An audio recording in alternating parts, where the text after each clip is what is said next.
मित्रांनो, तुम्हाला यशस्वी व्हायचं आहे. तुम्ही पाहिलेलं स्वप्न आणि तुम्ही ठरवलेलं ध्येय तुम्हाला साध्य करायचं आहे. तर मित्रांनो, आयुष्यात येणाऱ्या संकटांना न घाबरता ठामपणे समोर जात राहा.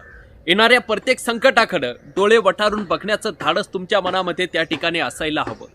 आणि तुम्ही ठरवलेलं ध्येय किंवा तुम्ही पाहिलेलं स्वप्न साध्य करत असताना, तुम्ही त्या दृष्टिकोनातून प्रयत्न करत असताना लोक तुमच्याबद्दल काय म्हणतील किंवा लोक तुमच्याबद्दल काय विचार करत असतील या सर्व गोष्टींकडे सरळ दुर्लक्ष करा. लोक काय म्हणतील याचा विचार करण्यापेक्षा तुम्हाला स्वतःला काय वाटतं याचा विचार करा. आणि तुम्ही जे करता ते योग्य आहे का हा प्रश्न सगळ्यात आधी स्वतःच्या मनाला विचारा. तुमच्या मनाला सांगितलं की होय आपण जे करतोय ते योग्यच आहे, तर मित्रांनो न घाबरता ठामपणे मग तुम्ही तुमच्या मार्गावर सातत्यानं चालत राहा. मग हसतील त्याचे दात दिसतील असं म्हणत सरळ इतरांकडे दुर्लक्ष करा.